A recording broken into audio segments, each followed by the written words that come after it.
Frank. We're back in the old spaceship. Where do you even keep this thing when we're not using it? Oh, don't worry about that. Just look out the window. Check it out.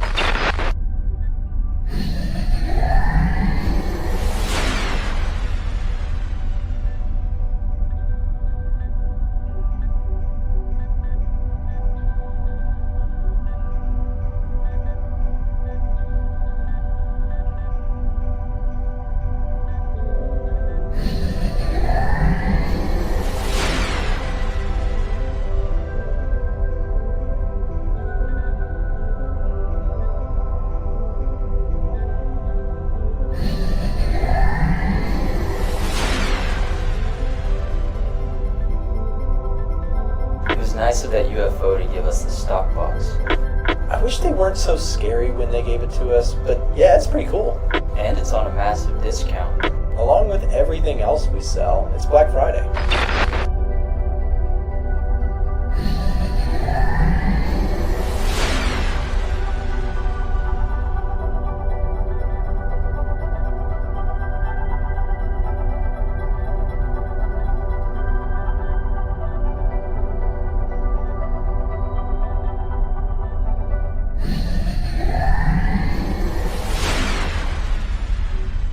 Attention A1 Trading Show fans, if you're interested in getting free access to the Edge Finder or our premium trade alerts, listen up. For a limited time, our show's partnered broker 8cap is giving out free access to our products when you sign up for a new trading account with them. If you already have a broker, you may want to consider switching to 8cap because of their low trading costs, a wide range of trading assets, and their amazing customer support. If you'd like to get access to our software and Discord server for free, click the link being dropped in the chat right now and ask one of our team members for more information. Don't miss your chance for free products and an award-winning broker.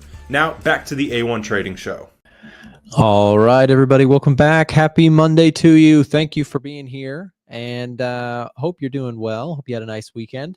We're back for another week, taking a look at markets here today. We've got some interesting moves happening. Got stocks bouncing back a little bit here. NASDAQ up 0.37%. The Dow Jones sitting at support. We'll see how this level holds or doesn't. Russell, same thing. Seems like it's eyeing coming back to support here. And the dollar index, a little bit cooler than it was last week. Down at 106.55, let's call it here today. So dollar's giving back a little bit of its recent gains here. Same thing with the stock market, pulling back a little bit. The Nikkei is up 0.4%. The VIX is up 2%. Got Chinese stocks sort of flat on the day. Gold is bouncing up 1.6% here today. Really a solid start if we're going to see this level of support hold. Question now will be, you're fighting some headwinds now. Now that we've gotten, a little bit of a bounce going, the question is, are sellers going to come take this down from here? That would be the question, because of course you had just this, dominant upward trend, unbeatable uptrend energy, and then price comes down to, a couple key levels of support, can't seem to find it. We're now seeing a support level, but I think that the bulls have something to prove here. If we can get a break through these levels, a higher low, a breakthrough, then I think that's what you kind of need in order to confirm that the bull trend may still at least be intact. You have to remember, before you get overly bullish, that we had a bounce here that ended up just being sort of a reload for the sellers. So we'll see if that is another scenario here, if gold is going to do one of these guys, continue lower, or what would be more looking like a breakout would be, okay, you've got resistance here, we break through that, we start actually forming higher lows, higher highs, and then maybe we got something here for the bulls. In terms of gold, my personal opinion right now is I don't really have a strong directional bias. I'm not very bullish. I'm not very bearish. I think I'm pretty much just neutral. And part of the reason for that is that if we go into our categories and just select metals here, you can see gold is getting a -4 rating on the Edge Finder. Where are we losing points? Well, let's go look at the gold scanner for this, because I think that this tool is awesome and we might as well use it. So when we look at the gold scoring breakdown for the Edge Finder. Let's look at where we're losing some points. Number one is that, so let's see, where am I looking? Right here. Retail traders seem very, very long-sided on gold right now, which makes me a little bit more cautious and slightly more bearish. When we know the retail crowd is very very long, then we know that sometimes can be a little bit of a retail trap. It's not always a perfect indicator, but it's something to at least pay mind to. So retail sentiment here, again, giving us a bearish reading. If we take a look at seasonality, it's not a particularly strong period of the year for gold. We can see that in our seasonality scanner here. We could go take a look at the full picture if we wanted to, but just for simplicity's sake, going through the score here, trend is to the downside. We've seen momentum pick up to the downside for now.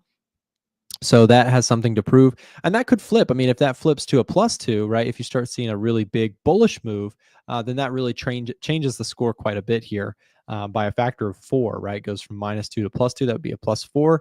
That put us at neutral currently, or right at 0. So if we take a look at GDP numbers, right, we can go through some of the economic data quickly. Numbers did come in lighter than expected, which is a positive for gold. Manufacturing PMI was weaker than expected. That's positive for gold. Services were stronger than expected in the US, so less strong for gold. Same with retail sales, they were strong. Inflation getting a +1, employment change +1, unemployment. So what we can see here is that with gold, the overall score on the Edge Finder is giving us a -4. That actually leans bearish. It's a -5 is the threshold for outright bearishness. I like the downtrend potential, right? If we take a look here, we've got momentum here forming to the downside. The question now becomes, do we hold these levels of broken support as now resistance? We'll see. If any additional points go to the bears on this list, it's a good chance that I will probably be on the bearish side, meaning looking for opportunities to potentially get short. I wanted to narrow in on that seasonality for just a second. Also, let's go month of the year seasonality. We take a look at gold and you can see that this last period of the year, well, at least these 3 months, September, October, November, are not are actually seasonally last 10 years, the average negative performance. So when I look at gold, I actually sort of lean bearish for now. That being said, gold is up 1.6%. It's a great start for the day on gold. US stock market opens up in 3 minutes, so we'll probably get some volatility there. Bitcoin is up 0.4%. I'm still in my long position. Have not changed anything on this one. I'd like to see us trade and close above this high again. We did close. It was a very, very slightly higher than all-time high close on Friday, but we didn't really get any follow through. I was thinking we might see some just explosion through the highs. But for me right now on Bitcoin, it is just a matter of trailing stops. So I have my stop loss here. If we can, break through the highs, then I will go ahead and lock in something else. Tighten up the stop just a little bit more, but currently floating a pretty good P&L right now on Bitcoin. Cannot complain. I'll show you IBIT is the position that I actually hold open. IBIT is looking real strong on this trade that I took a couple weeks back. But we'll see. Silver up 2%, gold up 1.6%. And again, coming back to gold just for a second, basically, I don't have a bearish bias, but I'm kind of close to one. If I can tick any more boxes into the bear territory here under our gold and silver scanner, gold's going to put us here, put us into the bearish territory. Also, by the way, we got 350 people watching here. If you're enjoying the show, hit that thumbs up button, subscribe wherever you're watching from. If you're on Twitter, follow, heart the stream, etc. I appreciate that. Also, if you have not taken advantage of our Black Friday discount right now, we're currently doing 45% off for people who are watching us on live stream. If you are watching us right now, this is the biggest discount that we do all year long. If you're interested in getting the Edge Finder and being able to go through this chart for every asset that you want, we trade, the Edge Finder tracks gold, it tracks silver, it tracks indices, Forex pairs. It tracks a bit of everything, and it pulls everything together for you in one spot. It allows you to look at everything from sentiment data, like the put-call ratio, retail sentiment, commitment of traders data showing institutional buys and sells, and you can also track economic data all in one spot. It is sort of your everything tool, and I don't leave home without it. So if you don't have a copy of the Edge Finder and you are interested in getting one, our team here, A1 Trading, we build all these tools together in Atlanta. We have a small office and a team of people behind this project. If you'd like to pick up a copy yourself, it is currently its lowest price of the year. It's a one-time payment to get access, and then you just unlock it, for the rest of time, which is cool because check this out. We just added something. Speaking of sentiment, we just added this. If you are already an Edge Finder user, this is no charge to you. It is already in your Edge Finder. Go to your sentiment and positioning tab and check out COT data history. And you can now pull up the historical records of commitment of traders reports week by week, month by month. It is a fantastic new tool that we've had requests for a long time. But just since we've been talking about gold, let's look at gold. You can actually see this yellow line especially is very cool. It shows you the overall sort of long positioning here on a percentage base over time. And you can actually see that this year where gold has had a really strong year, institutional money has been accumulating. And I showed this in my Sunday video. Check this out. Look at this. Institutional money started buying gold pretty aggressively right around October of last year. If we go look at the price of gold in October of last year, look at this. This is crazy. This right here, again, we can see it in the commitment of traders data. That's where they started buying gold aggressively. And I'm not speculating or making this up or telling you a story. This is literally in the CFTC's commitment of traders report. Institutional money started really going from bearish outlook to very bullish on gold at a really great time. So I find this to be an incredibly useful tool to be able to see how things are going. And by the way, check this out. This is cool too. Institutional money was also, consistently, getting more bearish on gold between the months of, let's say, April and October of 2023. Let's go back test that for a second. If we go, where did I say? April. So they started getting more of a bearish outlook during this time. And sure enough, there was a bearish move here. There was a bearish move here. So both of those times, they were playing the bearish side too. And then they turned around and went bullish. So tracking institutional money is a fascinating thing. What I have found over the years is that typically they're actually very much trend followers as well as trend setters. Like they started buying heavy and then they just added, and just rode that thing to the moon this year. It was an incredible trade. In fact, it was one of the best performing assets of the year was actually gold so far, which is incredible. So again, if you already have the Edge Finder, that is added to your portal already. And if you don't have it, again, this Black Friday sale is the biggest one that we do all year long. Everything is 45% off. All you got to do, send us a direct message. Let us know you're watching the stream, and we will hook you up with that huge discount. So don't miss it. It's a great opportunity to get the tool. It's a one-time payment. So in terms of other things that I'm watching, stock market probably just opened up. Let's take a look at that. So here's the U.S. stock market. Was sort of pulling back here recently. And what I actually found interesting is that this was a bit of the post-election rally that we saw. Started right around here, right? Big push up.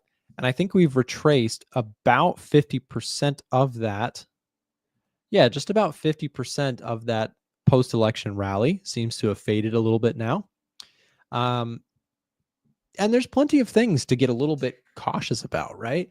I actually would love to be on a technical only basis. I love this chart. I love the idea of getting long the S&P. However, I don't really have the right setups right now. If I go indices here, let's take a look at indices.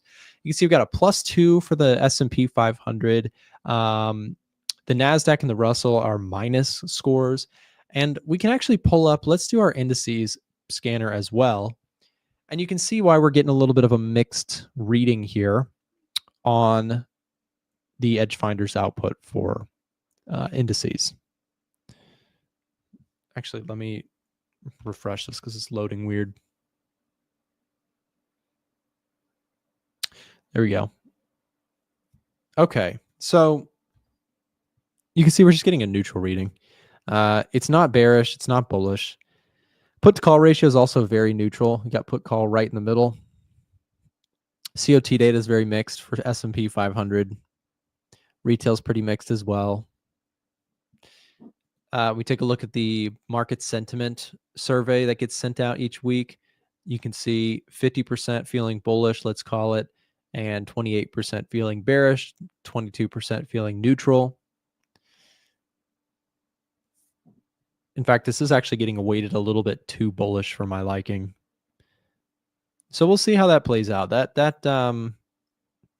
sentiment survey is really interesting. I do like to just keep an eye on the sentiment of it to see what's happening.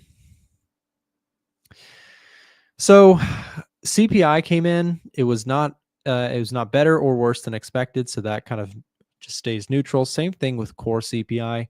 Manufacturing PMI was a miss. Services PMI was good. Retail sales numbers were good. GDP growth was a miss. NFP last time around was a miss, but unemployment rate neutral. So you can see we just have a very neutral economic outlook for the S&P 500. Seasonally, it's a good time, but I don't want to just put 100% of my eggs in one basket with seasonality, right? Seasonality during the month of November and December is the best period of the year.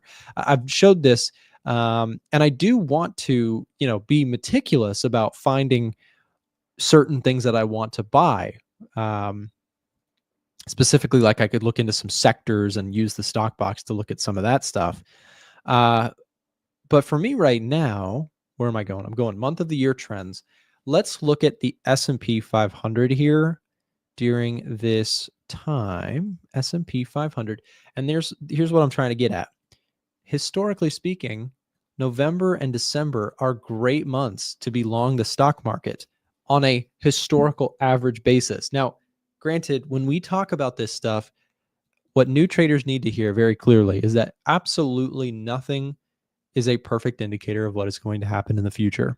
Everything, every analysis, POV, every person's perspective, every indicator, every fundamental indicator, every technical indicator, nothing works perfectly to predict what the market is going to do next. If there was something that would perfectly predict the market, everybody on planet Earth would just use it, and then nobody would ever have to work again. It would just be easy printing money. But trading is an incredibly challenging thing to actually make consistent money at. And so when we look at, seasonality, this is not a holy grail indicator, but it is one that I like to have on my tool belt, right? I like to look at it because it does help me to make an educated guess. But that is, at the end of the day, once you sort of unlock that in your brain, you're like, wait, so trading is just educated guesswork and I need to manage my risk. Basically, if you can make decent educated guesses and not get blown up when you're wrong, that's the key to profitable trading. Make educated guesses on very small risk per trade. And over time, if you are good, if you are doing the right things, the idea is you will make slightly more than you lose. What many traders think professional traders do is they think that their equity curve looks like this, that they're just killing it, that they know what the market's going to do, that they have some sort of system that is just impeccable and always on the right side of the market. That's what people think profitable trading looks like. When the actual reality, after I've done hundreds of podcasts, I've been interviewed, I've interviewed others, I've interviewed many very professional people in the trading and investing world, and all of them are on this train. Sorry, that's too big. Hold on. The green line is actual practical trading results. Okay. So the thing here is, this is what real trading results look like. Okay. Now, the reason I point this out to you is because a lot of traders are blinded by thinking that this is what trading looks like. And so they're chasing that sort of performance by risking too much per trade. They're frustrated when a trading strategy goes into a losing streak, right? If you believe this, you are holding yourself from becoming a profitable trader. If this is what you believe good traders do, it is putting a obstacle. It's like putting a brick wall in front of you and trying to become a profitable trader. The second you give yourself a break and stop saying, I need to become rich in the next 3 years of trading, the second you say, okay, I am going to get absolutely humbled and just say, I just want to make more than I lose. I don't want to make fast money. I don't want to make 10% per month. I don't want to make 20% per month. I want to make 1 freaking percent per month if it means I'm making money. I just don't want to lose money, right? And even if you do average 1% per month, you're still going to have months that are down months. Once you realize, because look, let's say that this performance is 2% per month average, right? 2% per month average, you are still going to have, with your 2% monthly average returns, you are still going to have periods of time that look like this. That's a losing month. This probably puts you in a losing month. That's a losing month. That's a losing month. That's a losing month, right? You're going to have, let's just say this is a few years of trading performance. You're going to have losing months. You may even have losing quarters, and it's possible to even have a negative year as a profitable trader.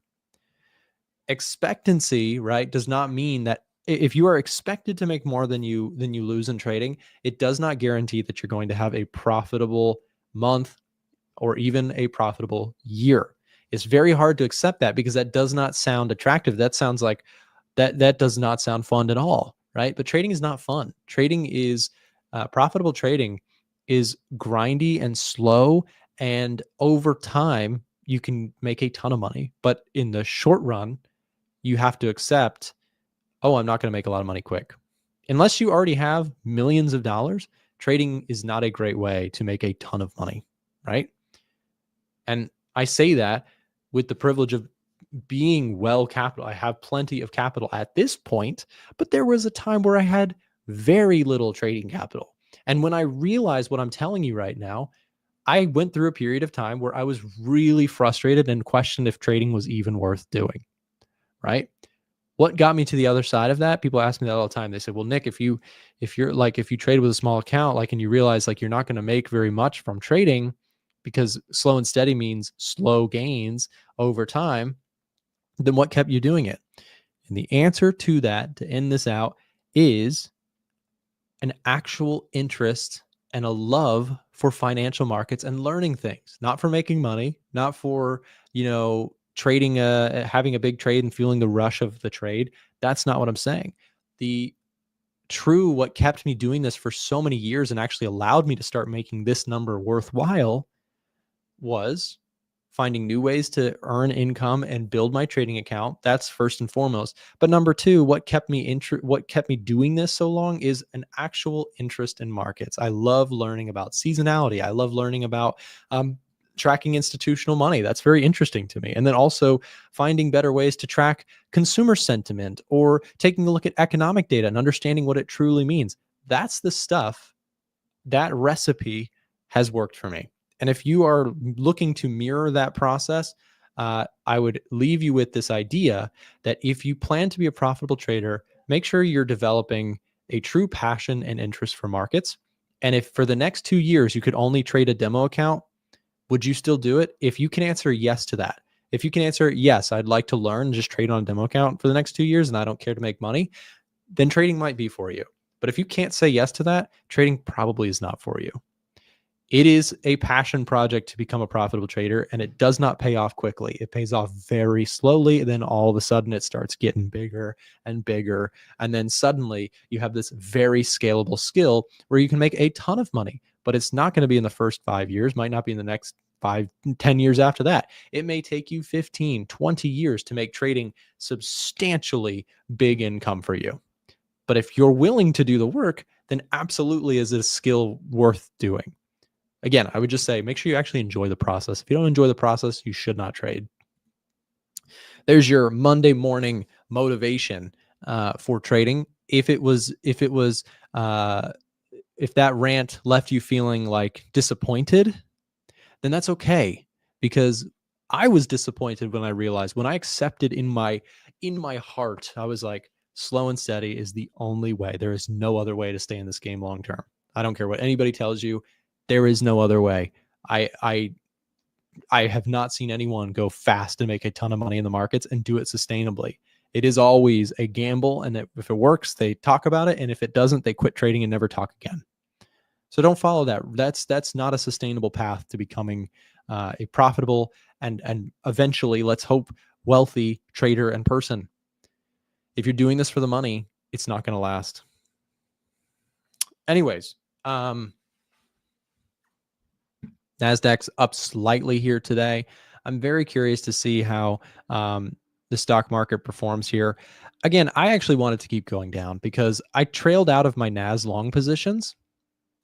I do still have my SMH trade. Let me show you a losing trade today. This is breaking my heart, man. This sucks. I had a trade here that was a monster winner for me.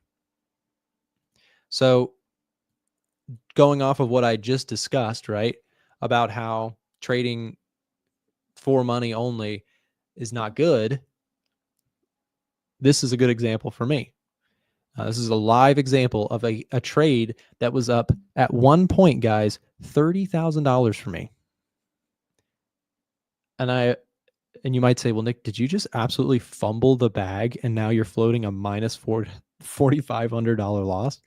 And I'm going to defend this because I don't like it either. Like, I wish I had taken profit. In hindsight, I totally agree with you. I should have taken profits right there. But here's the thing. Let me defend myself first. Why did I not trail a stop? Why did I not lock something in on this trade? Well, if you're familiar with my trading style or my technical trailing stop method, then you can just use this as a refresher. But if you're newer to my streams, this is what I typically do. Let's say we have something trending up, and let's say that I take this trade, right? Let's say that my rules, I like the fundamental setup. I do like the semiconductor industry. So I get this setup and I put a stop loss, right? And I put my stop loss, whoops, wrong color. Let's do a red color. So here's my entry. This is the setup, right? And this is exactly what we're looking at right here. This is the trade. So what I did when I took this trade is I said, okay, this is my area that I need it to break through in order to trail a stop. And again, I know people will say, Nick, you should have done this. You should have trailed stops. You should have done this. But let me just tell you, like, first of all, I'm not going to change what I do because I've done it for a long time. And I don't, I think you should have the same respect for your own strategy. Don't look at comments and people's commentary to make changes. Do your back testing and study your stuff. That's where you should make decisions. Well, okay. So this is my target. Now, when I say target, that's not where I'm putting a take profit. That's where I look for this scenario to play out where, okay, if we take out those highs, then I trail stops. This is my rule. Because the reason I do this is because what happens oftentimes is that the market will stutter at these highs. Let me not do dotted lines because that makes it difficult. What the market often does is it comes up here and it chops around a little bit and then it breaks out.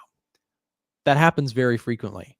So what I like to do, and sometimes it works, sometimes it is annoying like this, is I like to look for a clean break through the highs as my signal to then move my stop loss into profit.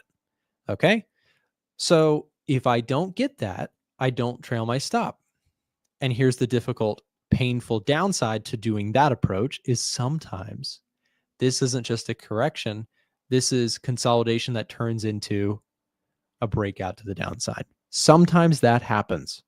Now, had I trailed a stop in this environment, then yes, this would have been the right play. I would have made money on the trade, but I chose not to. I chose to stick to my rules. So why the heck didn't I trail a stop? It's because my rules don't say to do that. My rules are wait for a break through the highs in order to trail stops. And I'm not going to change it just because this time around, it didn't work out the way I wanted it to. A lot of times what happens is market comes up, tests this area, chops around a little bit before breaking out. So I don't want to put my stop loss because this has happened to me many times. And if this had happened, I would be very annoyed, right? If I had trailed a stop, taken a smaller win, and then the market exploded from there, what I'm trying to say is you can either trail stops very tightly or you can trail stops very loosely. And if you trail stops very tightly or very loosely, both of them have upsides, both of them have downsides. In this case, this is a good example of a frustrating situation in which my choice of the way I trail stops was not as good. And it's possible that I probably will take a loss on this trade, which was up massively. And psychologically, that's difficult, but that is part of trading. It sucks, but it is what it is. The only upside is that I did take profits. See, this is an example where we took out the highs, I trailed my stop, and I'm out of the NASDAQ. So if this thing continues lower, then I'll feel like I did the right thing, etc. Anyways, guys, I'm taking too long. I'm talking all about the methodology here this morning. We've got Ivan joining us on the call in just a moment.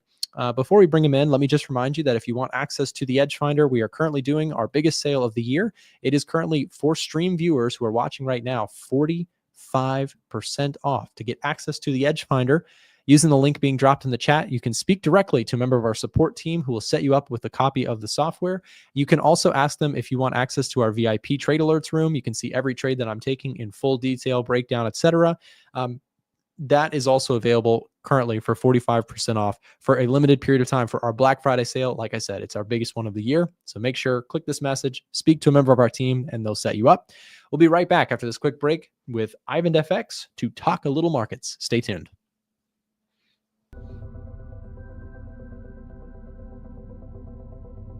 Get over here. Come here. A little closer. Come here. Gotcha. All right, we're back with Ivan. Hey, Ivan, how's it going, man? Doing good. Ivan, thank you for defending me in the chat. This is another great way of putting it. Trades, it's all about the data, brings more pips over time to trail for TraderNet. Yeah, definitely very true. And we were just having a discussion here a moment ago just about different methodologies for exiting trades. Some people use strict take profits and stop losses. Some people use stop losses with no take profits, like myself, and trail stops. Other people use no take profits, but they take partial positions off as the trade goes in their favor. There's always different ways to exit. I'm curious, Ivan, I know, but I'm for audience members, how do you choose to exit the market and why? I'm just curious. Long story. I hope you have time. What I did was I went through all my past trades. I added them to the chart and said, okay, if I did 50, 20, 50, 100, 120 pip stop loss, what happened? So I found a sweet spot between 100 and 150. If I trailed, my profits started dipping, because you're wondering to yourself, why would that happen? Because emotion starts kicking in. Because if you see this drop here, for that matter, I would exit. But this is just one variance. Or I could exit here. That's kind of what generally tends to happen. Then the market went higher. What happens? Then I have to start chasing, and then, or I might not get entered again, and then I don't get my profits that I want. So for me, I found out that through data, through testing my own psychology and whatever, that having a fixed stop loss at about 100, 150 is best for me. Yep. Yeah, and that's the thing is, like, within your own back testing, you found the right answer for your approach, for your strategy, and I think that's really key for everybody who's listening. You know, and one thing I like to point out is everybody sort of has a way that they believe is better than others to close out of trades. Not everybody, but a lot of people will comment like, "Oh, well, you should be doing this. You should do partials. You should do trailing stops. You should do hard take profits." But the point is, there is always a scenario where you should have used a different exit, right? When the thing just goes straight in one direction forever, yeah, trailing stops are the best. When the market is back and forth, yeah, you should have taken full profits. And when it kind of does a slow uptrend, you want to just take partials, but you don't know which exact type of market that you're in. So everything has pros and cons. I always kind of point to the idea that whatever you choose, whatever you do in your back testing, as you just pointed out, stick to it and accept that sometimes it's still going to look silly compared to other methods, but you've done your back testing for a reason. In as much as there's a couple of ways to this, and there's definitely a way to lose, but in terms of arrogance, right? Lose face in terms of arrogance. But when you, for yourself and for others, and what you kind of stick to, you have to test from time to time, because market changes, that if your strategy still works appropriately, But once you have done your data, once you have done whatever works for you and stick to it, it's kind of like, yeah, let's say that for me trading salt would be a better idea or whatever, would be a better idea, then I should have found that in my back testing. I should have found that in my testing. That should Right. have been, so instead of being like 70%, I can get like 80% if I do what I did, for example. Like if I can tune those extra percentages, I would do that. Yeah, and that's the thing is, it's always good to redo testing. I know a lot of people who are, they go back and they back test their stuff. I know one guy who comes on the stream, he's real big about back testing, is Marco. Many of you guys probably know Marco. Marco, when he comes on the stream, he's somebody who I know who is perpetually back testing. He's been trading for years and yet still goes back and back tests and back tests and back tests.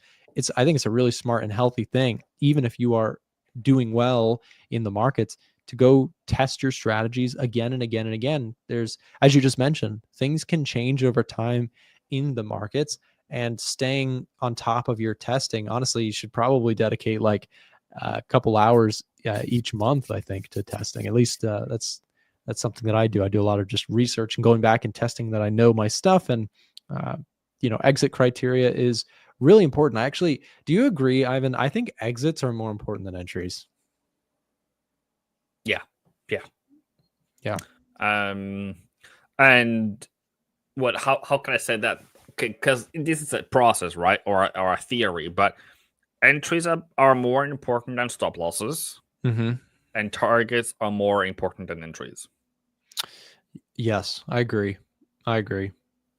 That's it's so important, because how you exit a trade, I think one of the very common mistakes that I did was when I first got started trading, I just wanted to take green every time I see it, or blue if you're trading Forex. But for me, it was stocks. Like the second I would have a green trade, I wanted to lock it in because I was afraid of that trade going bad. So I think that that's a very, very psychologically normal thing for new traders, is they want to take green as quick as possible, and they don't want to accept defeat. They don't want to take a loss. So, and there are ways to trade with a negative risk to reward, but each their own. To each their own.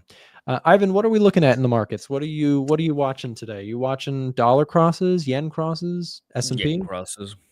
Okay. And I don't know why. We can also do S&P later, but I don't know why we fell so hard on Friday. Could it be that Biden has agreed for Ukraine to have used longer range rockets into Russia? But yeah, there was some stop losses on Friday, I think, on my Euro yen and my Aussie yen. And then Basha says that those really hurt. I'm sorry for your loss, Basha, but I don't feel anything. I'm sorry. I kind of got played on Euro yen too. I had a long trade, but took it out. Why is your risk too high? Why is your emotions there? Okay, I understand, but fair enough. We had losses. Okay, so I'm just waiting for our highs. Same thing for dollar yen. I didn't understand why it fell, and I was even thinking about buying up there on Friday. That's why you don't buy the highest high. Yeah, you got to be careful with these yen pairs. They can just very quickly evaporate some gains in it. But the yen.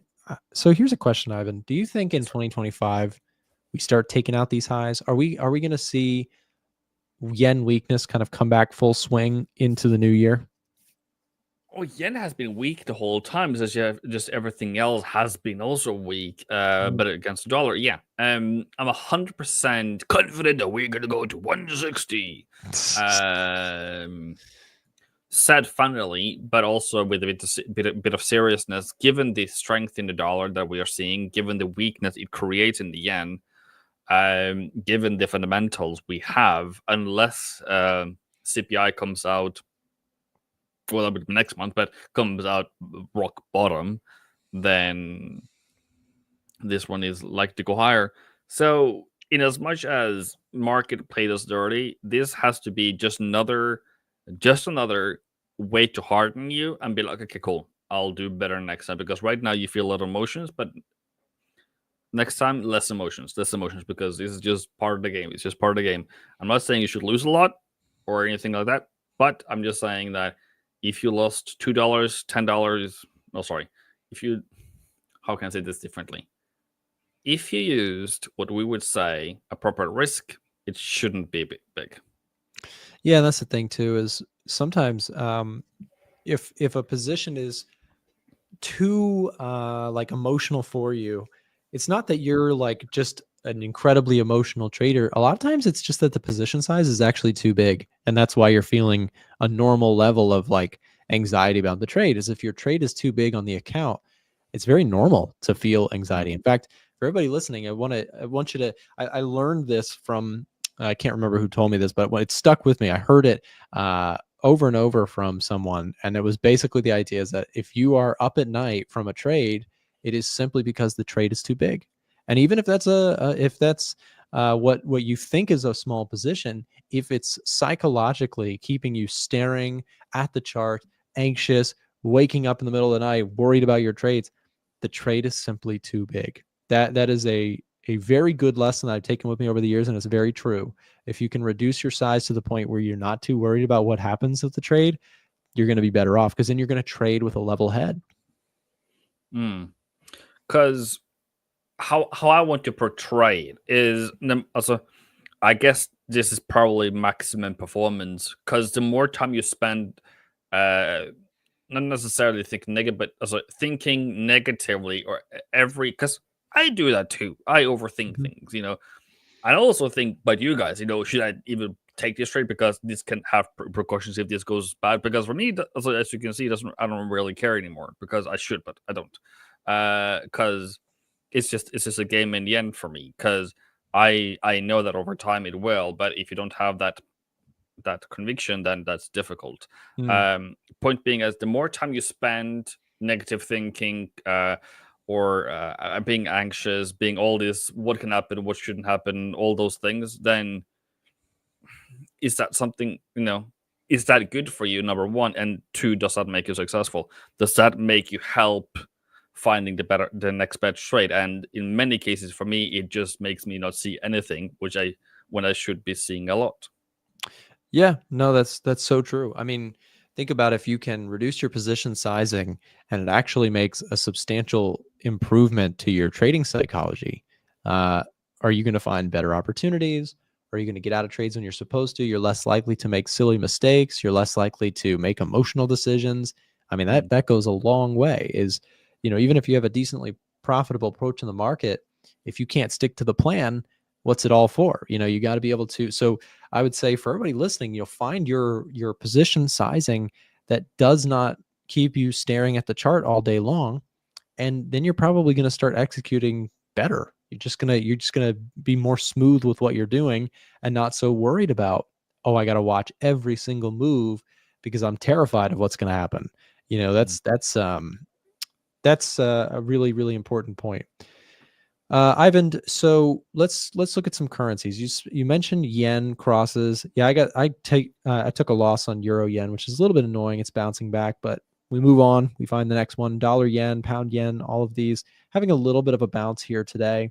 Let's see. What about euro? Euro and pound. These things have just been falling to pieces here recently. Do you think dollar strength is going to cool off soon, or is this just? Are we just going to drive higher into the end of the year?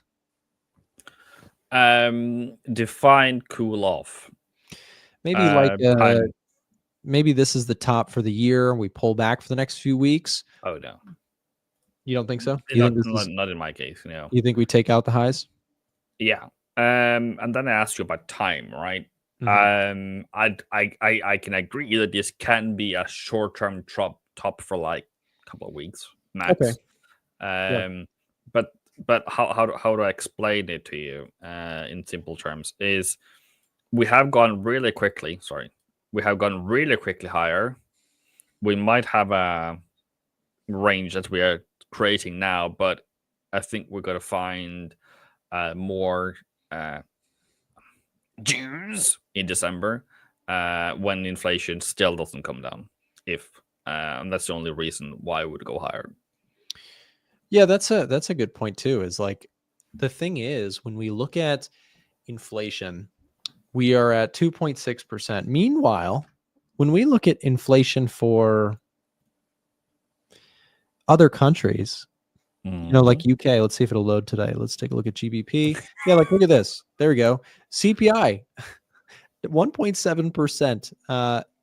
So we look at the inflation story for the UK versus the dollar. I mean, it's no wonder these currencies are, the forecast is probably shifting more towards these other central banks are going to cut rates. And meanwhile, the US central bank, the Federal Reserve, is less likely to cut so aggressively. So I don't know. That's a very simple, observable trend in the foreign exchange world right now. There's an imbalance, right? That's why the dollar is just sort of taking gains on all these charts. We look at USD CAD, it's up. Aussie dollar, it's down. That's strength for the dollar. Dollar Swiss even up, quite a bit. Euro dollar here. So I kind of I agree with you. Like it's hard for me to find the bottom on these moves. Like I wouldn't claim that that's the low of the year. We very well could just sort of continue. We have multiple reasons for dollar strength to be stubborn and persistent. We have the expectations that all these tax cuts and all of these tariffs that are coming into play could be largely inflationary overall. And we also have the central bank commentary on last week from Powell, basically saying we don't feel the need to cut. We're basically not feeling rushed to cut rates. We can take our time. We're not on a preset course. Market sort of took that as, okay, I mean, other central banks are gearing up for rate cuts. Meanwhile, Powell is saying we don't feel the need to rush. If you're showing my screen now, wherever it is, I have written down some things. Why Powell is falling. Well, Trump imposed tariffs coming. Taxes, increased risk with his presidency. Taxes is going to be increased a lot apparently now in the UK with the new budget, and among them inheritance tax, the yield, aka inflation, United States, Russia, now, or it can also call it geopolitical risk / Russia / whatever war we have right now. If that seems like over the weekend at least is a bit more heightened. And then the 5 is eco, that's economy. The weak UK economy, which 1.7, and the stronger economy in the United States makes this one very weak. Yeah. No, I mean, I think, and some of the same things there impact Europe, of course, as well. So you just have this right now, a very strong fundamental case for dollar strength. And what would, as you just outlined with all those points, a change in those points would be what would have to take place in order for the dollar strength to really weaken, in my view. So if you get, we'll have to see how the tariffs, what does get passed, how strong they are, how maybe not strong they are, how restrictive are they to other countries, what does spending actually start to look like, which could be the inflation story. So I think right now the market is just saying, look, we don't know exactly, but we know it's going to be inflationary. Dollar just strong. And until we get something that changes that dynamic, story seems to be a lot of spending is coming. Stocks like that story quite a bit. And the dollar index also is stronger because, again, they're worried about inflation. Just saw a comment. I know I'm reading comments today, but says that to be honest, yield seems to have reached the end of the road. Nothing in this market has ever reached the end of the road until the economy has reached the end of the road. What does that mean? It means that for every month, it's October, November, that's supposed to be December. For every time inflation is still high, the market is going to go higher until we, at the end of the road, do fall. So that's kind of going to be the story forever, I guess, and I bet. Yeah, I mean, to your point about yields, it's a dual sort of story here. It's the state of the U.S. economy and inflation expectations. So yields are up off the idea. You could take it as both. You could say the expectations for the U.S. economy are, perhaps they could strengthen in the next few years, but you could also point out and say, well, there might also be a lot of inflation. So that doesn't necessarily mean that, inflation can be good inflation, meaning inflation ticking higher a little bit because jobs are so strong. We just don't want inflation to get into danger territory. We do really still want to see inflation come down to our target, to that 2% idea, right? But if it stays slightly above that because jobs are strong, then that would be okay. What would not be okay would be if inflation actually starts to bottom and starts to rise year over year again. And that would really present a problem for the Fed.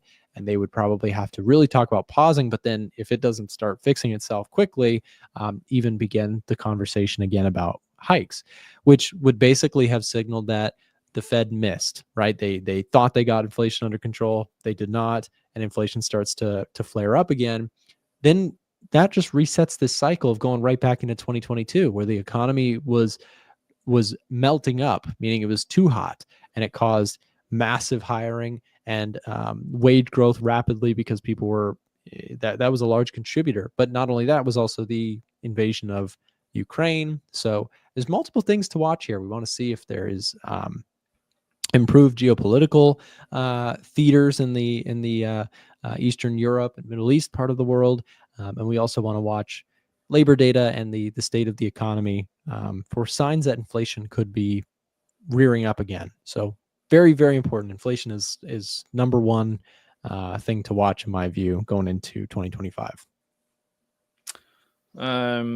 What did Powell say last week? He basically said that inflation is a lot better than where it is, but that the economy is also a lot better than where they thought. So they don't see the need to. They basically said we're going to slow down the rate cuts, but we don't feel the need to cut quickly. Thank you, because you said that then Fed needs to start slowing down, because I already heard that on Thursday or Friday or whatever that day was. Mm-hmm. That Powell is already on that thought. Yeah. Not scary, but he's just in line with the market, given the strength in the dollar. So that the pausing has kind of already happened. And that's, it's kind of like a yellow light, right? There was the full-on green light. Yellow light would be next. And it doesn't necessarily mean that we go yellow. It's not like a traditional light where yellow means it's about to turn red, but yellow in the sense that, inflation has the potential. Is basically like keeping an eye on it. We want to watch it. If they cut rates too quickly and inflation just ramps up again, then we are right back to where we were a couple years ago, which we do not want to see again. That was very difficult for people. And I don't know that the second time around so quickly, the economy would fare nearly as well. We had a lot of stimulus from the pandemic, multiple years of very low interest rates have, injected a lot of liquidity into markets. But a second time around where inflation goes crazy could be very, very destructive. So again, very high priority. And we want to see inflation stay low, or even not go anywhere from here, or go lower, not start to uptick again. Just to mention that the market at the moment is currently looking at one rate cut in December, but and is now pricing in the potential or the possibility that we might just hold. Yeah, exactly. And that one is interesting. And it's been rising too. At one point, it was like a 10% chance, then a 20%, now 38% chance that the Fed does not cut rates. What date is that meeting? It's December 17th or 18th? Okay. 18th. December 18th. And I'm curious to see what numbers we have before then. We know we're going to get a jobs report. We might get a CPI right before that as well, which would be really interesting to keep an eye on, because that would be sort of final markers to whether or not, if you get a hot CPI and a hot jobs report, then that no rate cut in December seems actually way more likely. So we'll just have to see what those data points come out to. 11th of December is the next inflation. Okay. Yeah. So you're going to get a CPI and an NFP between now and the time that the Fed chooses to cut or not. So very interesting. Very, very interesting stuff. We'll have to keep an eye on all that. And of course, we'll have live streams for all that stuff. Ivan, we've come to the end of our time here. So let me give you a quick plug here before we go. If you guys are just tuning in here for the first time on the stream, make sure to subscribe and all that good stuff. But if you enjoyed Ivan's commentary, then definitely make sure to go subscribe to his YouTube channel. We're going to drop the link to his channel. And if you are already a member with us in the Discord community, whether free or paid, you can send a message to Ivan if you're interested in one-on-one coaching. That is something that he does. You just send him a DM. You can find his name. He's one of our lead traders within the group. So just look for his green tag as a lead trader within the A1 trading community. You can send him a DM if you're interested in getting coaching. That is something that he does. So one-on-one coaching is available. Ivan's YouTube channel is here. Thank you very much, Ivan, for coming on the show today, man. Thank you very much for having me. All right. We'll see you next time. All right, guys, we're going to now pivot. We got Chris Pulver taking over the show for his regular session here. So we're going to take a quick break. Before we do that, I just wanted to remind everybody, if you are not already inside of the VIP Discord, if that's something you're interested in, it is currently 45% off for the Black Friday sale that we're running right now. So if you have not already taken advantage, it's a one-time fee to join the Discord. You can also get 45% off the Edge Finder if that is something that you're interested in. Our software here that allows us to track market data. Everything is 45% off. We'll drop the link in the chat to speak directly to our support team to get set up for that big discount that we're doing. Again, it's our biggest of the year, so don't miss it. Quick break, and then Chris Pulver is taking over the show. Where are we going again? I thought you plugged it into the GPS. Oh my gosh, what is that? What's happening? Relax. It was a Pulver alert. A Pulver alert? Yeah, you know, Chris Pulver. He teamed up with A1 Trading, and now you can see all of his trades, and it's all through Discord, so I can easily check them anytime on my phone or desktop. Plus, you can get notifications when new messages are sent. Frank, that's really cool that you can see his signals, but why are you doing that when we're space traveling? Because I'm bored and we have light years till our next destination. Another trade already? Actually, I have no idea what that is. We might be in trouble. Pulver alerts are now available on the A1 Trading website, and for a limited time, you can get them 40% off for the Black Friday sale event. Don't miss out on getting Pulver alerts for the best price anywhere in the galaxy. We're dropping the link to get Pulver alerts 40% off right now in the chat and the description down below. Nick, Frank, you watching gold?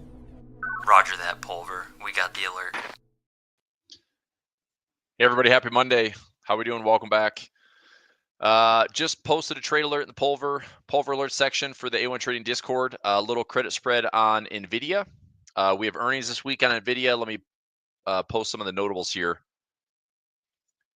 So this is the earnings week. It's pretty quiet overall. We have like 130 companies, 131 stocks reporting. These are some of the ones that I'm just paying attention to. I'm not doing a crazy amount of earnings reports for them. I have some exposure already on Walmart. We can take a look at Lowe's. That's had some big ups and downs. Home Depot and Lowe's both. Target, kind of the strength of the consumer. We got some tech plays with Snowflake and Palo Alto.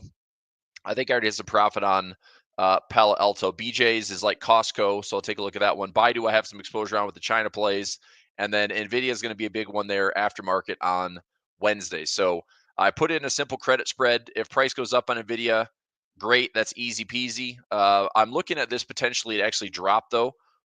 Just for, hear me out.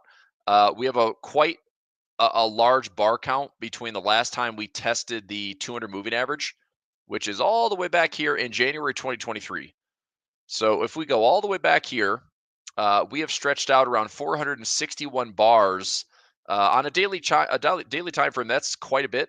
And also percentage-wise, we had a nice reversion from the high here in June all the way back to that bottom in August. And that stretch was around 45% away from the 200 moving average. Now, it's been reduced a decent amount from this previous high. We're about 27, almost 28% away. But based on now the stretch of the bar count, I could see, look, I could see price gapping higher and then fading and just being like really choppy here, trying to make higher highs. We all know that Nvidia is one of several stocks that's kind of priced to perfection.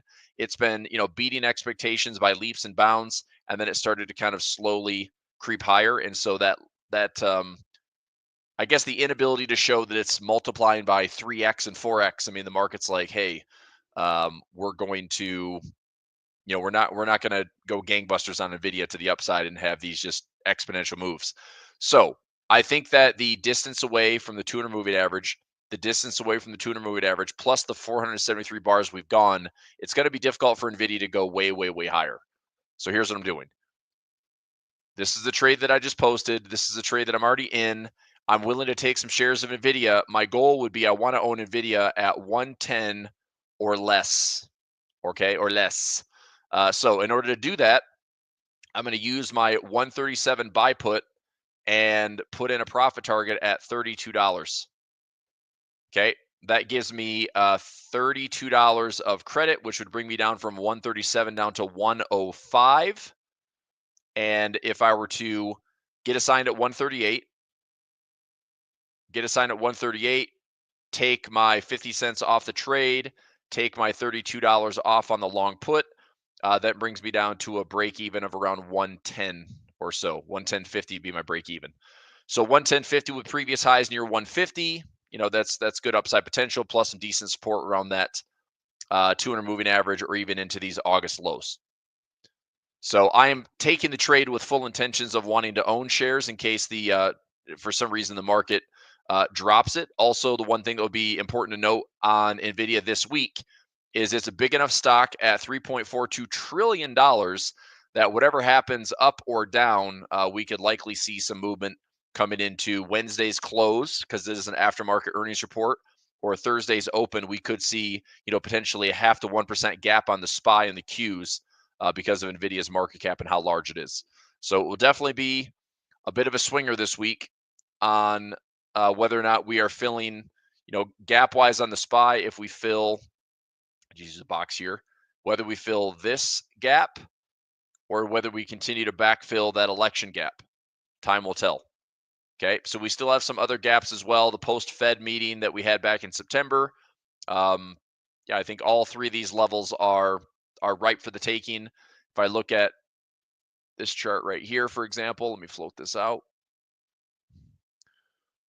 So I could see price pulling back. Let's say price today is going to drift up here, find the open from Friday, maybe do a gap fill from Thursday's close to Friday's open on the SPY. If we find that level and we fade that level, question is, are we coming back into some fresh lows for the week? Okay, I'm going to remain hedged on my MES and my MNQ positions, which you can see those right here. So I have a long put at 60.25, and then an MNQ, I have a long put. This is actually a long debit spread. So I bought the 21,200 put on the MNQ, and then I sold against that 800 points lower. So I'm looking to see if I can go $464 max risk for about a $1,100 to $1,200 max profit. And I'm looking to see if price will fall kind of deeper into my moving averages. If we have, the volatility somewhere between like 5 and 10%. Off these recent highs, we've had about a 4% correction on the NASDAQ. And let's go to futures here on the SPY or the S&P futures. We are down. We had about just shy of a 3% correction on the S&P. So could that get a little bit bigger? Yeah, sure. Like I said, if we backfill more of the election stuff, then we could pull back 5, 7, 8. I think even up to 10% would be doable. I mean, if we come back to the 200 moving average on the S&P, this is E-mini futures, we'd have a 9.96% correction from top to bottom, finding that 200 moving average, which, by the way, we still haven't tested. This is also 200 and some bars away on the daily, which is, it's not crazy overextended, but it's something to certainly note. 262 bars. On top of that, it's the percentage away. So I talked about this with Nick last week in our November 12th session. We were 12% away. I have rarely seen any move on the S&P where we get, anywhere between like 10 and 15%. We rarely get further away than that. I mean, somebody can test me on that, but anytime we've seen big moves away, let's actually have a look here. So how far away do we get on the downside? About 15 to 16% lower on the downside here. Same thing, about 15% lower on the upside. And we had this crazy run from 2020, which was our post-COVID crash melt up. We didn't see anything too much higher than maybe 10%. Yeah, there's 10% there. There was our top out, and there was like a 9% move. COVID, I think we had like the outlier stretch because that was such a wild move. That was from low to high, stretched out about 20+% away, which was pretty interesting. This rally back up to it, about 30% to it. So that, I mean, again, I'd say COVID to be a bit of an outlier. That was the entire world and global economy coming to a halt. Other than that, I kind of watched this 10 to 15% window. Going into pre-COVID, we were about 9.5%. You can see the crash right here towards the end. We were stretched away around 11.5%. So we're in the same ballpark that I've seen. I'm back into 2014 now, and every time we've seen it stretch away, like this is 2013, super smooth, lots of dynamic support, bull market, and we went X amount of bars. That was a stretch away of 400 plus bars before we ended up correcting and reverting back to the 200 moving average, and we got as high away as only about 7%.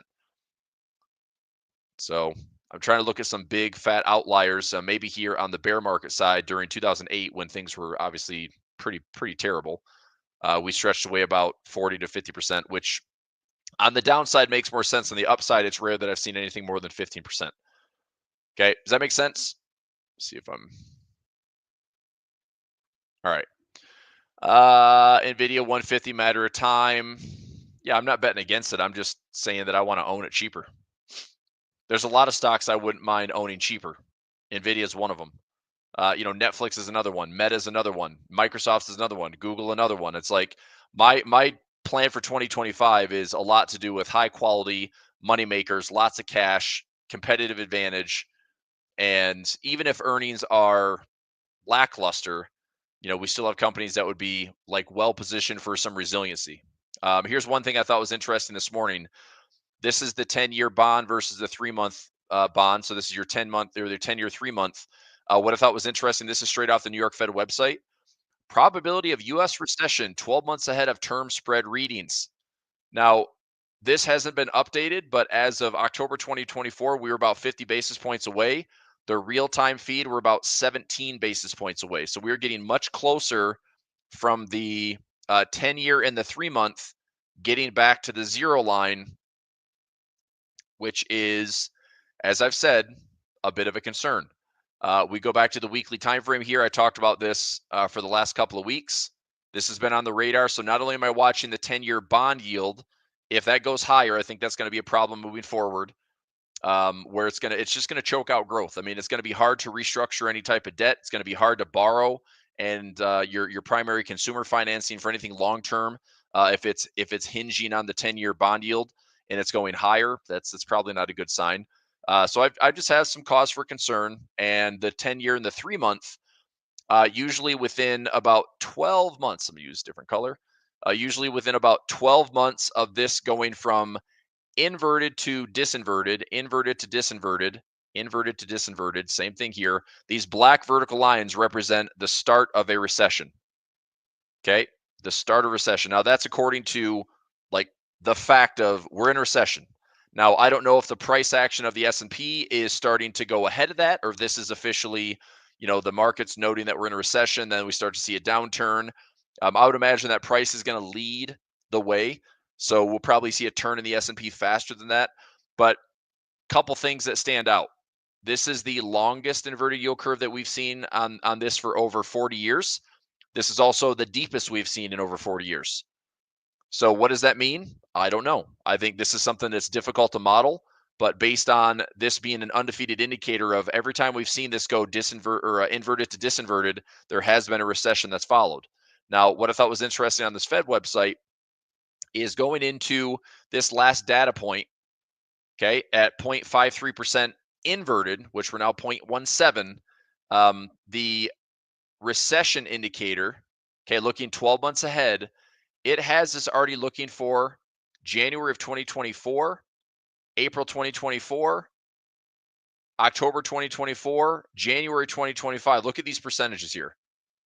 Okay, January 2025 recession indicator is now up to around 59.36%. This is a Fed website. April 2025, 52.56%. So even this is calling for, and I don't know, I'm just curious of the timing. Let's say that we get disinverted by the end of the year. Just throwing it out there. Let's say that this 10-year 3-month is above the zero line by the end of the year. Well, according to this, with a 56 to 59% chance of recession, does it happen immediately or does it happen within, 3 months, 6 months, 12 months? I mean, we don't know. Nobody knows. But I would just be watching closely, right? Because there is a reason that we've gone deeper than usual. We've had some pretty wild and extreme monetary policy over the last couple of years, certainly since COVID. And the recovery from the bear market, the added debt, a lot of things. It's just all been magnified. Everything that's good has been magnified. Everything bad that's been magnified. That's why we've had bubbles and busts for the last 6 years, and that's pretty much been the market behavior. It's either the greatest thing in the world and the easiest stock market to trade, or it's the worst. And my concern is that if we have another spell of the worst, traders and investors need to know how to survive that, as opposed to they make all this money on leverage instruments, and then all of a sudden they see it all disappear. So anyway, borrowed time. That's all I'm putting here as kind of my note.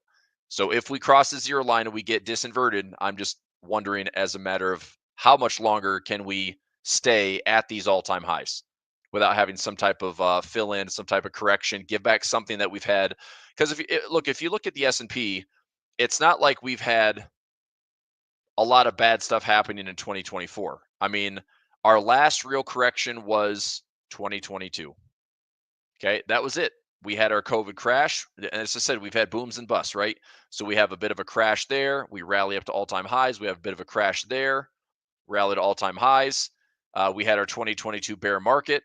We came out of that kind of unscathed after, look, it was a legit bear market, 25 to 35% corrections. But we really haven't had much of a pullback outside of that was a 5%er, that was a 10%er, and then nothing. And we're sitting here at all-time highs with a pullback of like 3%.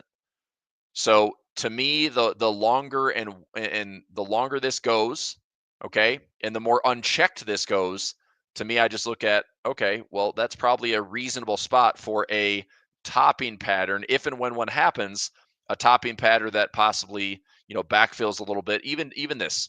Think about this from just a pure fib.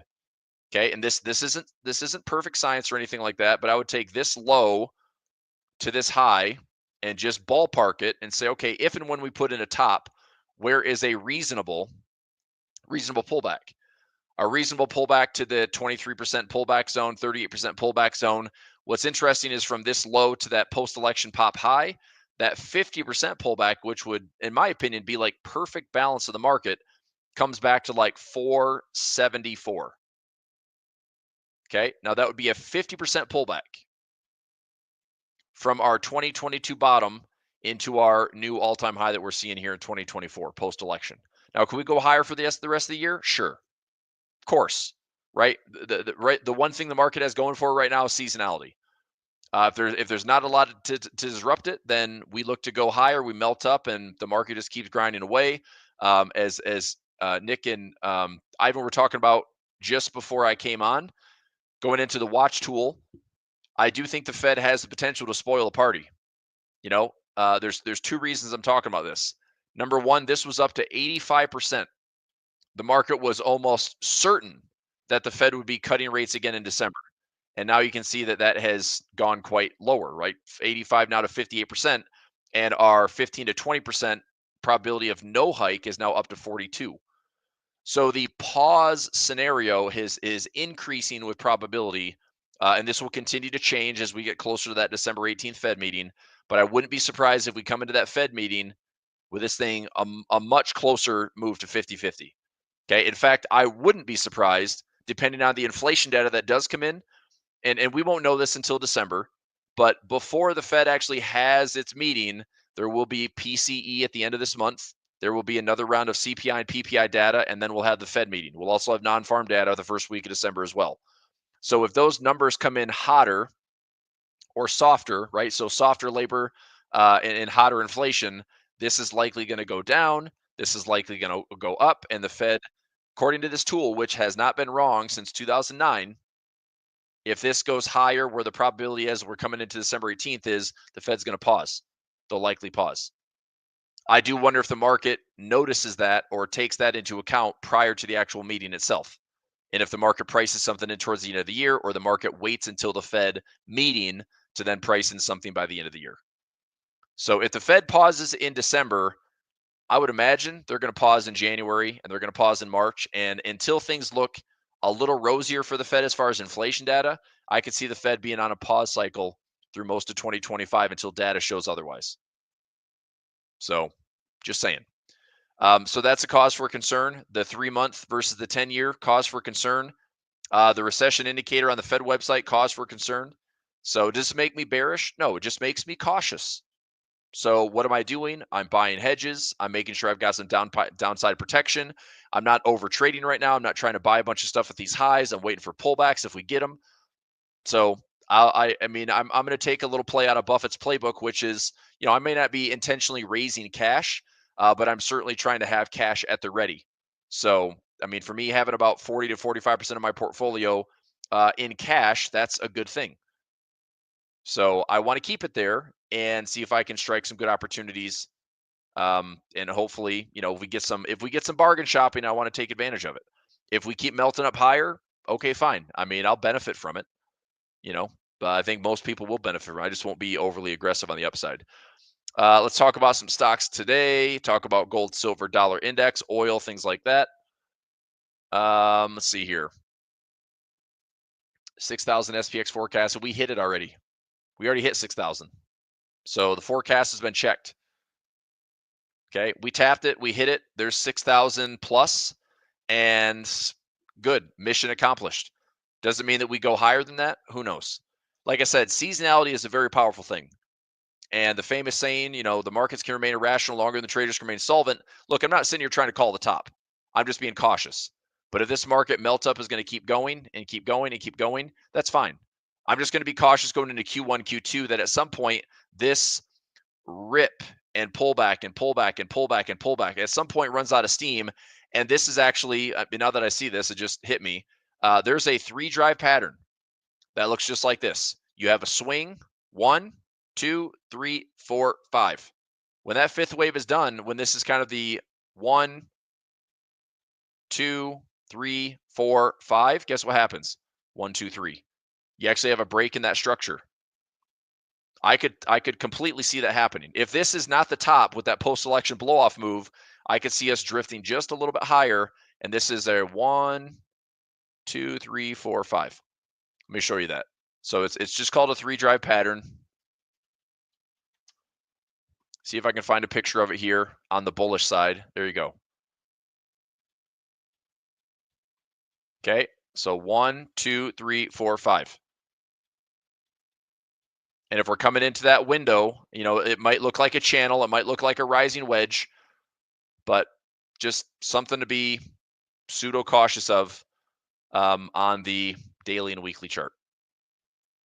Okay. So are we going to get any more backfilling this week? Maybe.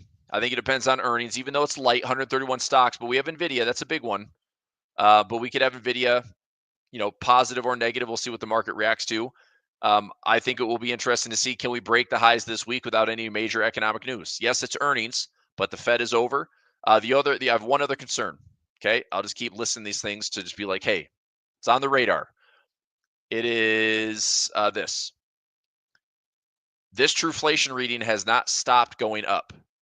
Okay, I have been talking about this in the last 2 months, thinking that the CPI data that comes in from the U.S. is going to be bottomed. And so our CPI equivalent of year-over-year 2.4% has now gone up to 2.6%. Okay. My concern as we go into early December and prior to the Fed meeting on December 18th is that we're going to go up again to probably 2.7 or 2.8 or I would hope not 3%. But what do we have to watch? Watch the 10-year yield. Okay, so the 10-year yield, and watch the 10-year versus the 3-month. Oops, versus the 3-month. I'll just type it out versus trying to freehand this. So things to watch. So the caution watch list for me is we have the 10-year bond yield. Okay, higher is not good. We have the 10-year bond yield versus the 3-month bond yield. Does it disinvert? If so, not good. Okay, typically within 12 months, we've had a recession. Okay, that's over 40 years. What else? Trueflation. So it's third-party measure, but aggressively higher. This has gone from 1.01% to now 2.84%. That's a crazy jump. If there's even a fraction of this that is going to resemble what we're about to see in the CPI year over year, the CPI month over month, the PPI year over year, the PPI month over month, even the core PCE and the PCE year over year, month over month. If we're on a path to see 1 to 1.5 to 2% and higher inflation over these coming months, at some point that's going to choke out growth. Okay, so will the December, so it's actually the November data, right? It's the November data, but the December print be higher. So 2.4 CPI is now 2.6. So will it go higher? We'll find out. Will PCE go higher? The core PCE is supposed to be like this restrictive rate where the Fed's going to bring rates down towards that core PCE. Is that ticking higher? We'll find out at the end of the month. So this is my watch list. This is what I'm cautious about moving into 2025. Okay, the Trump trade, a lot of good stuff got priced in. Fed was cutting rates, market priced it in. Trump's going to win the election, market priced it in. Policy is changing in 2025. Is it good or bad? We don't know. You know, is everyone that Trump is looking to bring in, like Elon Musk is coming in, and RFK Jr. coming in. You got all these other people that I literally see it every day on Twitter and all over the place. Financial Juice has it. Trump is appointing this person, appointing this person. I don't know if they're good or bad. Are they all going to get confirmed? Maybe, maybe not. So there's a lot of uncertainty moving forward. I just want to be mindful of these major things that I think could derail the market. And then last thing would be the Fed. Will they pause in December? Will they cut? Okay. Probability right now stands sliver 60+% that the Fed's still going to cut. I can see that changing going into a pause, especially if inflation data comes in hotter. I don't think there's any way that we could see the December data for CPI and PPI come in hotter and core PC at the end of this month come in hotter, and the Fed's going to look at that and say, like, we should still cut rates. Doesn't make any sense. So unless we're talking about a mild case of hyperinflation. I mean, look, it's already bad. Inflation is already bad. And 2 to 3% trying to say that's tolerable. We've been dealing with high inflation for the last 4 years. So just because it's trended lower does not mean it's gone away. So that's what I'm saying. Mild case of hyperinflation because we got down to the 2+% and prices have returned to normal. But if we start taking 0.5% higher, 1% higher, that affects everything. So could I see the Fed derailing the market a little bit? Sure. This is why I want to be hedged pretty aggressively towards the end of the year, just in case. Also, low volume. If we have some major thresholds and breaking points in the market, we could see an exacerbated type move where, let's say, the market sold off a quick 3, 4, 5%. We could see some heavy pressure on the market. We could see some heavy profit taking on the market, and I just don't want to be caught off guard. A lot of people think that it's always so easy to trade at the end of the year. Well, I'm not as bullish at the end of this year as I was last year. Okay, and I'm not as bullish now as I was 2 years ago. I think a lot of good stuff has been priced in. I think this market did a fantastic job of making all-time highs. I think we've had 20+% gains on the index, which is phenomenal. So I'm saying it's a pretty good year. If we go up and we melt up higher, awesome. No surprise. It is what it is, and I'll waste a few percent.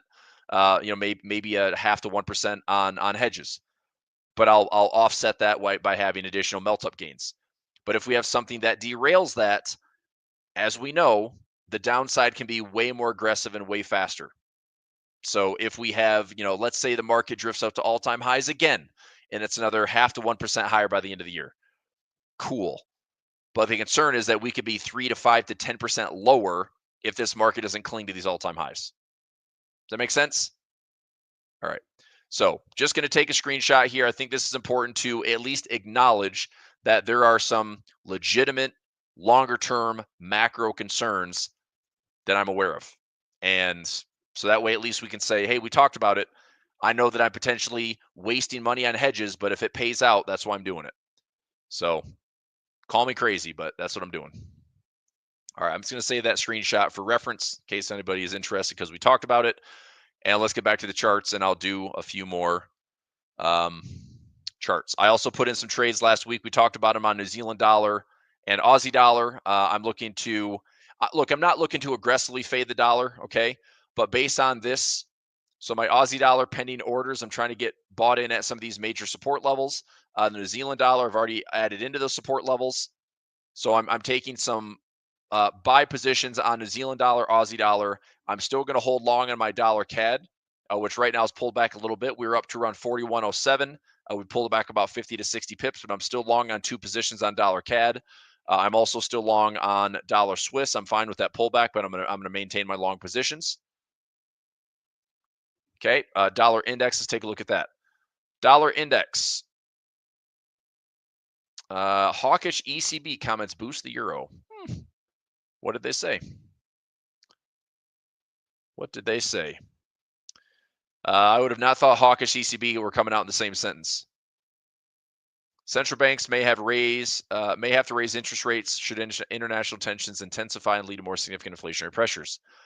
Okay, so I mean, it doesn't really sound hawkish. It's more like, oh crap, we started to cut too early. We might have to pause or raise rates because we did the wrong thing. So anyway, all right, let's take a look. So if the dollar gets hit a little bit, then gold's looking pretty good. I've been pretty careful on not rushing into gold. Gold is up a decent amount. I mean, my gosh, it's up 1.81%. Silver is up 2.99%. I've been pretty active on both. I'm not looking short term on either one, to be honest. Don't be surprised if gold does something like this: high, low, lower, high, lower, low. We've also had a decent bar count on gold. We haven't found that 200 EMA in a while. Let me check and see. We did not find it there. So this goes back similar to the S&P. We are sitting at a bar count of around 283 bars. That's decent. That's pretty lengthy. And also our stretch away move from this point right here, we were around 13 to 14% above the 200 moving average. So a little reversion makes a lot of sense. I could see the market, not breaking all-time highs on gold. High, low, lower, high, lower, low, or maybe it takes a little bit longer. Some type of falling wedge, some type of dynamic support out here towards like 25 or 2400. Way more bullish on gold in that area. Okay, so I'm doing a lot of positioning on gold. I just bought some more shares of GLD, adding in some longer term credit spreads. And I would be more engaged in futures, but I want to get those new contracts for 2025. We don't really have anything out past March, and I want to be out longer term than that. So silver, same type of thing. Nice structure bounce here, finding some dynamic support. I'm looking to see if silver can get back under the highs at 35 to 36. Here's my SI futures feed. Here's my SLV, trying to get this thing up towards $33. Full measure move on silver is all the way up towards 44. So I like silver a lot. I'm staying long. Bitcoin, not quite to the all-time highs, which were around 93.4. We're trading at 91.8 right now. A pullback or a bull flag. I mean, this has been just a rip through the election. Do we have a bull flag here? Maybe. Do we drift higher? Maybe. Do we cross 100K? Maybe. Probably.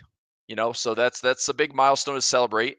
One thing I'm also watching for next year is when the OCC and CFTC are able to approve some options trading on some of those major spot ETFs, namely IBIT. That's a BlackRock one. If I can trade options on that, that will be a big kind of consistent play for me, like every probably month or quarter going into 2025 and onward. So BITO is doing better. I want to see if we break some highs. I've got some good profits running on each one. So here is my BITO is currently up around 21.5, so $21,000. And I've got some shares. They're doing well. And I have some long calls. They're doing well. And I'm trying to hang on to this. This is out to like 2026, so it's not really time sensitive. It's more if we hit 100,000 plus on Bitcoin, then BITO for me in a call option. I'm probably going to take that profit on the call option, and I'll just sit on the shares. I'll sit on the shares. I'll enjoy this crazy high dividend. I know the price gets restructured because of that dividend, but anyway, if they release options on the other ones, then I'll trade those. Coin is moving along really nicely. I've got a couple of trades here. I've got a 111 down here. I've got a 111 over here. I have a debit spread over here. Let me check on those really quickly. So just traded some of those peripheral stocks. My bull call spread is currently up. It's got to be up more than that. Close at 783. Max profit will be $10. So it's not quite there yet. If I can close this thing at $8 out of 10, so 8 minus what I pay for that trade, 372. So 8 minus 372 is a 428 profit. That's over 100% return on capital. That's not bad. If I max this thing out around, let's say $9, it's not quite there, but 9 minus 372, 528 divided by the 372. That's 142% return on capital. Not bad. Obviously, I don't have to do anything. I could just wait. This is a January expiration. So if I don't do anything and we just stay above 230, I get full $6.28 credit on my 111. Same thing, $3. I mean, even if nothing happens here on Coinbase alone, let's just round up to $4, round down to $3, and round up to $4. I've got $11 in credit. If that's just one contract, that's $1,100 in profit without taking a single share of Coinbase. Now, granted, I could own the shares and I can have, $100 of a profit per share, but obviously that's a bit more expensive to tie up, $20,000, $30,000 in cash in order to get some speculation. So trading options, but works out okay. So we'll keep an eye on those. MicroStrategy, possibly pushing back up to recent all-time highs. I got a lot of time in this trade. I'm actually curious where this one's trading at. I got in for a 330 debit. Let me check on this one really quickly. Then I'll take some more requests. I did gold. I did silver. We'll talk dollar. Any currency pairs, let me know. Yep, I did gold, man. I'm just patient. I think gold looks good. I think we're still going to have a correction back into the 2,500, 2,400 zone. I still want to get long and stay long. I'm longer term gold. So for me, any positioning that I do in 2025 on gold is not short term. I'm only interested in accumulating longer term. Do I think gold by 2025, 2026 can get up to all-time highs again? Probably. Do I think we can end up stretching to 3,000 at some point? Probably. But I'm not doing anything short term. Okay. More short term next year would be depending on the futures market. MicroStrategy. Here is my 375 by 390. That's a deep in the money bull call spread. And I am, let's see. I paid $330 for it. Yep, I just need some more time. We'll see. Okay.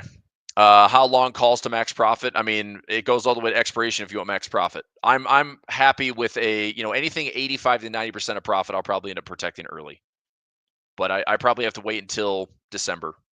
If price stays where it is or it gets really, really extended, then I can close out for most of that profit because we're so far away that it becomes the probability is so low that it even gets threatened with an out of the money move that it probably gives me 85 to 90%. But I'll wait and see. I'll just calculate that. If I'm 90+% of profit and I still have time left in the trade, I'll probably just take it for capital efficiency's sake. I could take the profit, reallocate, do something else instead of waiting for 1 or 2 months and hope that everything just goes all the way to expiration. Okay. All right. So that's where I'm at on some of the crypto related things. I'll just revisit gold for the person that was blasting the chat. Okay, gold looks good. But like I said, I'm not doing anything near term on gold. I patiently waited. Look, this entire run up, all I did was I let my GLD melt up higher and I waited. I didn't do anything there. I just waited and waited and waited. And then finally, we crossed the 21, we crossed the 50, we hit the 100. I got more involved here with the credit spread. I bought more shares of GLD. Patience. So all I'm looking at now is I'm establishing a position here. If we go high, low, lower, high, lower, low, I'm going to establish another position here. There's really nice support at the 200 EMA plus this, just technical trend line. This is why I'm saying 2,500 to 2,400. If gold comes back into that level, I'm interested longer term trying to get back to these highs or go higher. So I'm looking to see if I can position support levels to go back up and retest. And even if we hit these highs again, I wouldn't be surprised if gold does this. Okay, if gold is a range trade for 2025 or a part of 2025, So I don't know. I'm just not crazy speculative. I'm not crazy short term. I'm looking out like I think gold can go higher. I think it's a good play. If the Fed pauses, sure, maybe that helps the dollar boost in the near term. I mean, look, the Fed is going to be dovish. As soon as they truly feel like they have inflation under control, they're going to be dovish.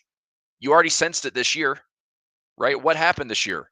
The Fed thought that they had everything under control. Labor market was improved. They dodged the bullet back in August when we had that little sell-off and the market recovered quickly. Labor market improved.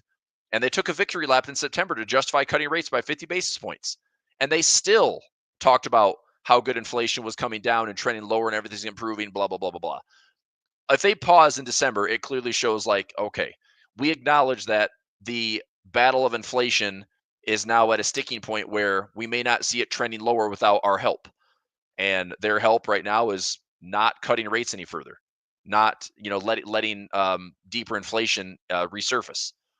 So I do think that will do some damage to the market if all of a sudden the Fed is going to get more neutral. I wouldn't even say hawkish. I just say neutral. If they go from dovish to neutral, that's enough of a reset to give the market at least a pause. I can see a lot of stocks pausing in the same reason. Are we going dovish? Are we going to pause? What if the Fed raises rates? That's always the threat. So, I mean, what's kind of crazy is as dynamic as the Fed is with how the markets are behaving and how much the markets are manipulated and influenced by the Fed, it seems to be a pretty one-dimensional entity. The Fed either turns the knob up on, putting money into the system or dialing it back. So it's either quantitative easing, quantitative tightening, and then the same thing on monetary policy, whether they cut rates or raise rates. That's it. That's all they can do. Now, that has a huge effect on the market, as we've seen over the years.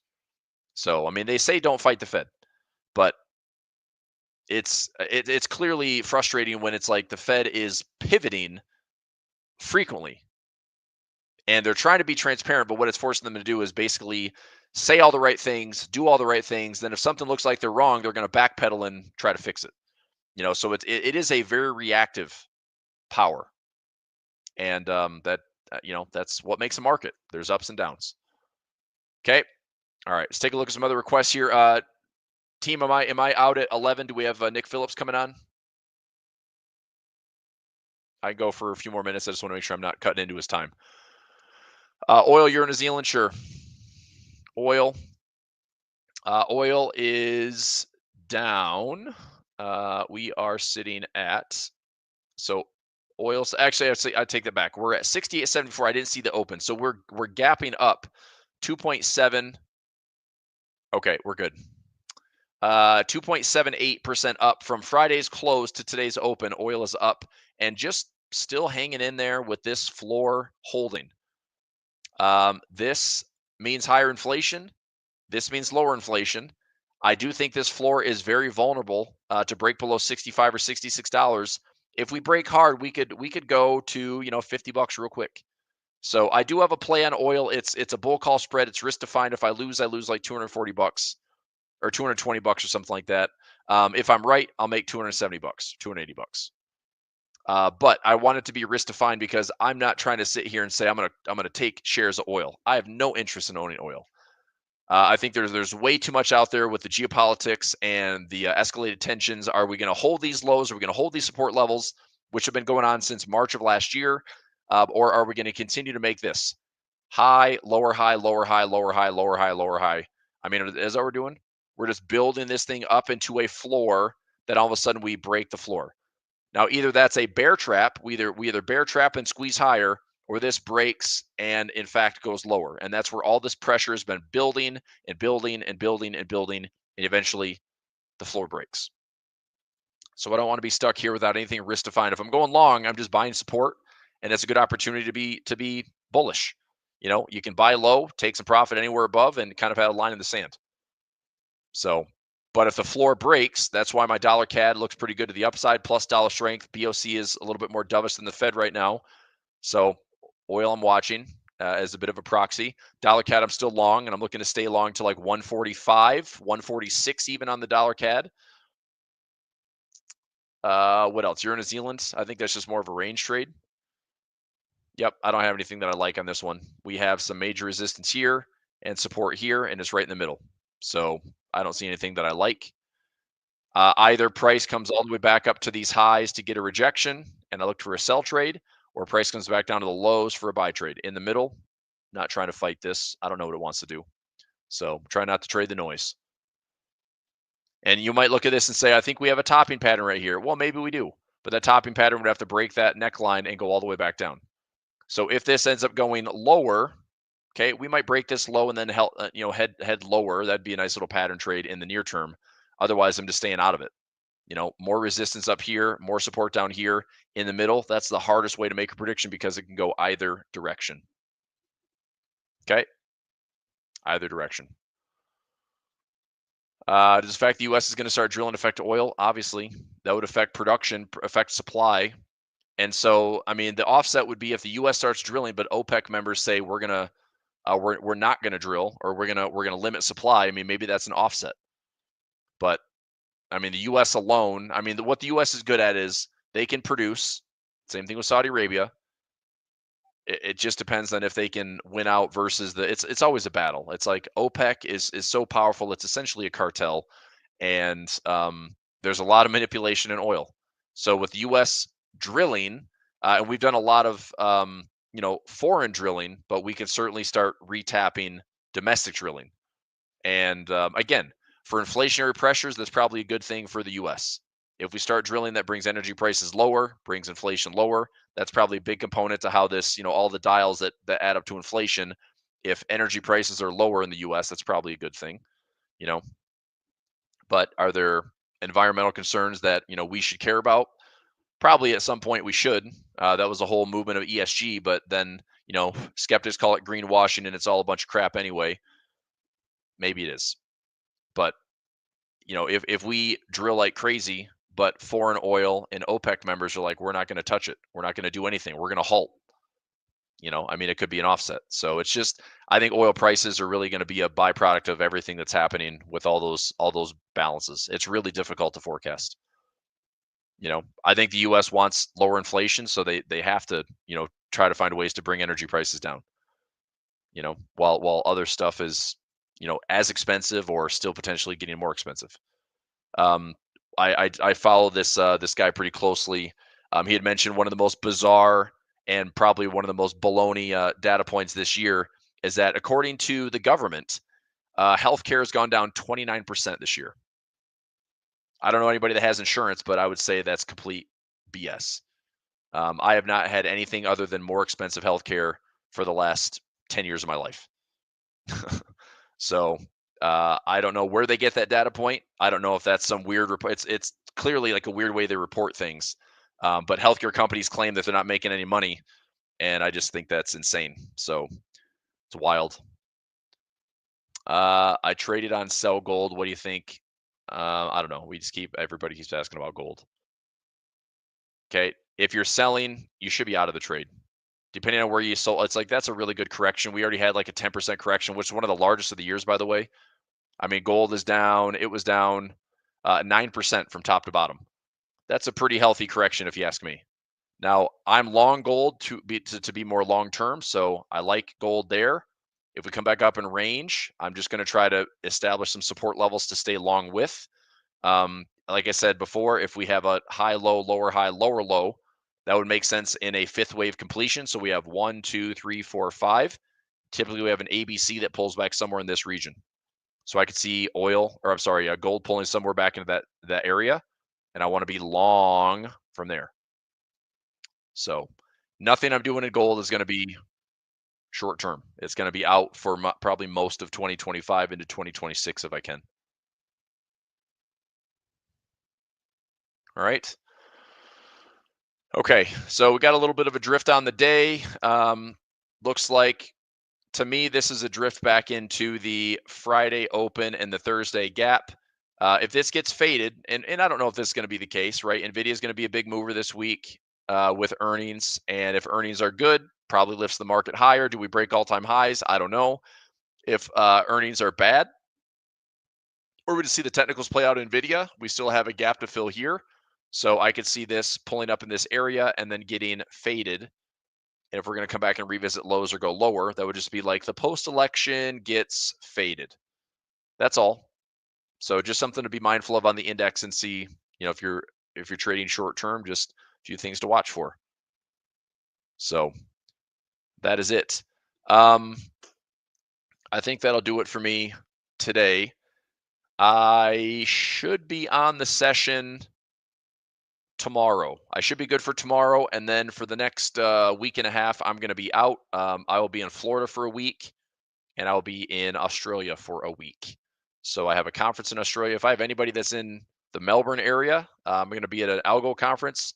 If anybody wants to meet up, I'm happy to, it's random, but I'll be in Melbourne for a week. So that will be the week of Thanksgiving here in the US.